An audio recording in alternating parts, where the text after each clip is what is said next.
Bea, Princess Annie Asyuan. Nangyari ito way back December 2017 nung mag-road trip kami sa Tagaytay gamit ang tinakas na tricycle ng tatay ko. Out of nowhere bigla na lang nagkayayaan na magbulalo sa Tagaytay dahil gutom na sa pagkukwentuhan at hindi na kami nagdalawang isip dahil wala nang masasaya pa. Pagkasama mo ang totoo mong kaibigan, squad goal baga, ito yung time na hindi pa sikat ang TikTok sa Pilipinas. Bandang alas 5 ng hapon nang umalis kami sa Santa Rosa. Araw ng Lunes, ng araw na yun ay swerte dahil natakas ko ang tricycle.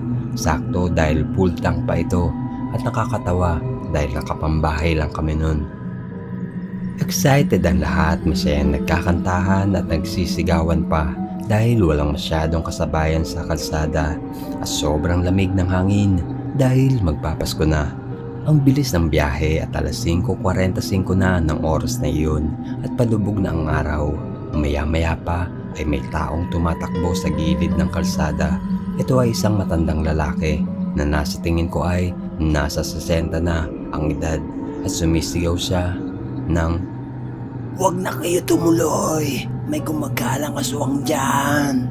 Napalingon kaming lahat at kinabahan pero syempre hindi namin iyon pinansin at mas pinabilis ko pa ang takbo ng tricycle. Pagkatapos ng 15 minuto, meron kami nakita na mag-ina na nakahandusay sa gilid ng daan at duguan ng kamay at mga binti nito. Bigla ko napapreno, tinignan at nakisyoso kung anong meron. Ang sabi, kinagat daw ng malaking aso at pinagbabato ng mga bato ng mga standby para itaboy ang aso na iyon.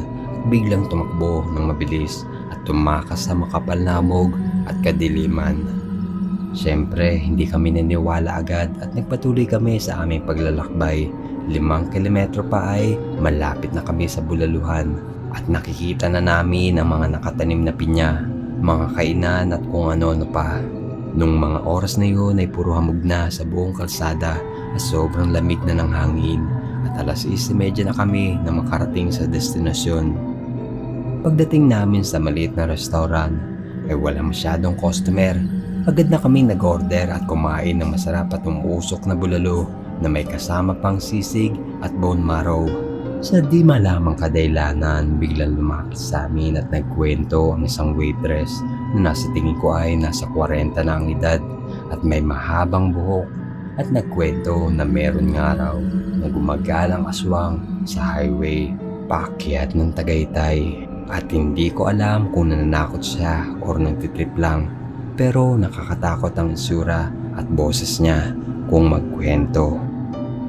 Dahil nung araw ay hinabol daw sila di umano ng kanyang ama na nakasakay sa motor at muntik na sila maabutan nito. Buti na lang ay pinagbaon sila ng asin ng kanilang ina. At sinaboy nila yon sa asong demonyo at hindi na nagtangkapang umabol sa kanila. At syempre nakwento ko din ang mag-ina na nakahandusay sa daan at kinagat daw ng malaking aso. At nasabi pa ng waitress, "Ang halimaw na yun ay minsan lang magpakita at tumatake sa pagitan ng 3 o 5 taon sa ilang mga tao. Siguro gutom na at bumaba na galing sa bundok. Ni wala pang pruweba kung ano ba talaga iyon. Ang sabi ng matatanda, matandang aswang daw yun. At tumigil na sa pagkain ng tao, kaya tumira na yun mag-isa sa bundok. At bumababa lang daw kapag hindi na makontrol ang sarili." Ala sabi ng iba, isa yung wild dog. Way back in 1990 to early 2000, umaatake yun pagsapit ng gabi. At nag-aabang na mga dumadaan sa kahabol at bigla daw mga ngagat at maninipsip ng dugo. Tapos bigla daw tatakbo at mabilis na tatakas.